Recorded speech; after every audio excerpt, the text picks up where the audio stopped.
evening and welcome to Tucker Carlson Tonight. Quote, what is our goal? Get him to lie so we can prosecute or get him fired? End quote. Those are from handwritten notes of a senior FBI official plotting with others to frame and potentially prosecute General Michael Flynn, which happened.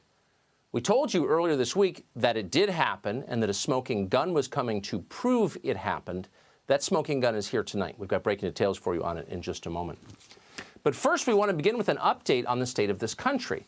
On Saturday, former President Barack Obama went golfing at the Robert Trent Jones Country Club in suburban Virginia. He's a member there.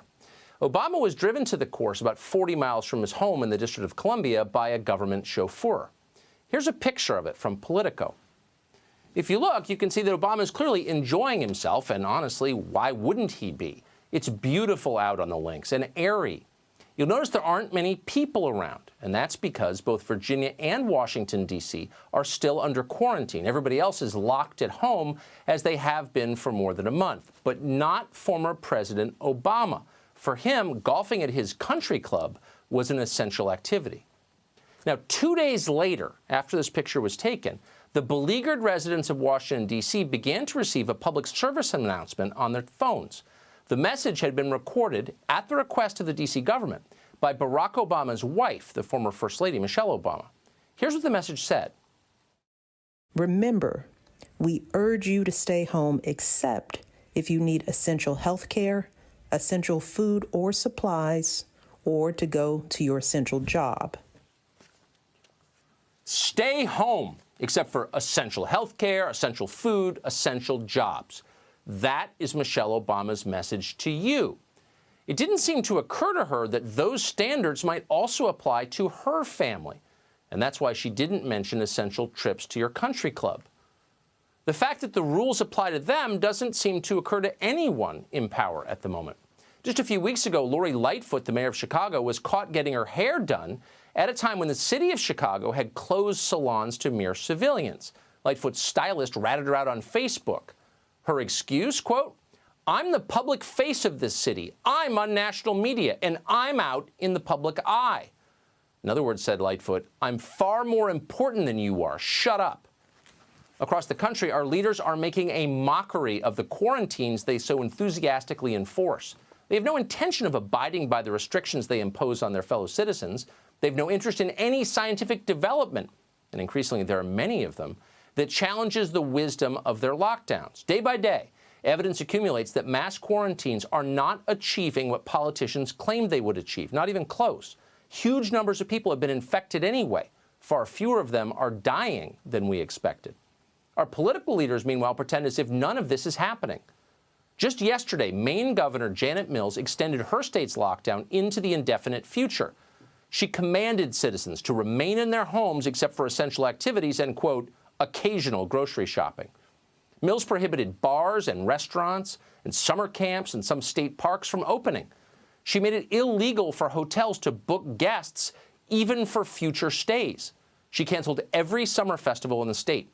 She told every church to keep its doors locked, ensuring that many of them will go defunct and disappear forever. And she told the people of Maine to change their personal lives, including in the most intimate ways. No shaking hands, the governor ordered with great emphasis. Thanks to Janet Mills' decisions, Maine will never be the same. But these restrictions are all necessary, she explained, thanks to the extreme and unusual peril that the state of Maine faces. I want to be clear. We are not out of the woods yet, and likely will not be for some time. Not out of the woods yet. Those are bracing words. They sound like something that Winston Churchill might have said during the Blitz. So what exactly do these woods Janet Mills refer to look like? Well, at the very moment she spoke, a grand total of 33 people were being treated in Maine hospitals for the coronavirus. 33 people out of a population of more than 1.3 million people. Over the full course of this entire epidemic, just 51 people in the state of Maine have died from the coronavirus. Meanwhile, and there's always a flip side, directly because of the lockdowns that Mills ordered, more than 10% of Maine's population is now unemployed. All over the state, businesses are failing. A forecast produced by Oxford Economics predicts that Maine will be hit harder and longer by these lockdowns than any other state in the country. So is this a proportionate response to the threat? No, it's not. It's vandalism. Mills's speechwriter worked hard to make her reckless policy sound poetic. People who now are staying apart so that someday we can all be together again. Someday we can be together again. Well, thanks, Governor. We appreciate your kindness in allowing that. So how long will that be until we can be together again? Well, Mills, who was clearly deeply enjoying her newfound power, didn't specify how long. There's, quote, no timeline for that. Things will not be normal soon, she warned. We are inventing a new normal, end quote. Now, you may be wondering, where exactly does Janet Mills derive the power to invent a, quote, new normal for 1.3 million people, to remake human society in whatever form she chooses? Mills did not explain that either. Instead, the governor read a selection from a 31-year-old novelist called Veronica Roth. Roth wrote that, quote, gritting your teeth through pain is part of the, quote, slow walk toward a better life. Deep thoughts from Janet Mills. A slow walk toward a better life. That's what Mills is promising. But wait a second.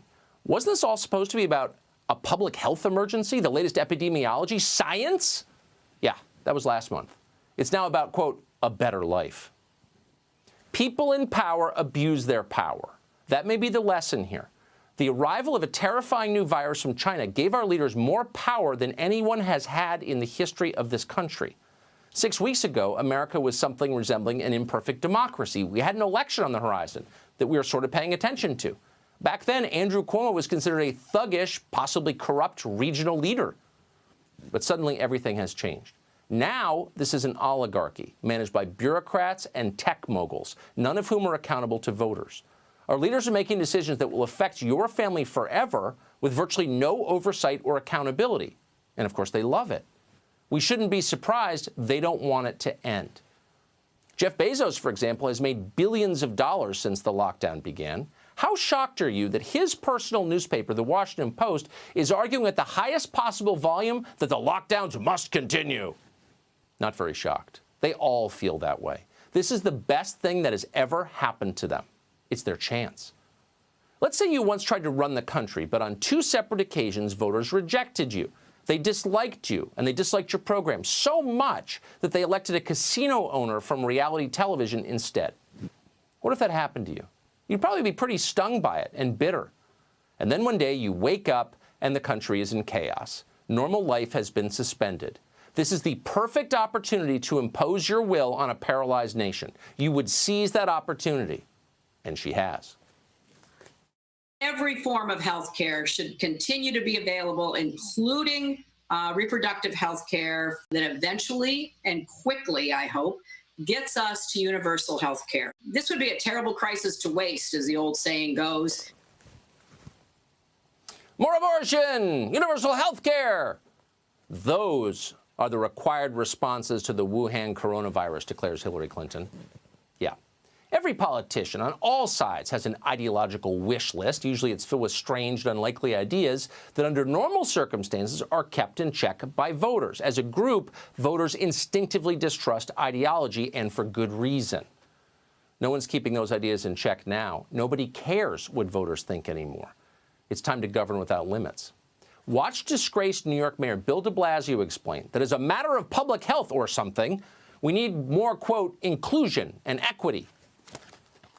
This city was written off more times than I can count. This city came back stronger every time. Now we're going to come back stronger and fairer.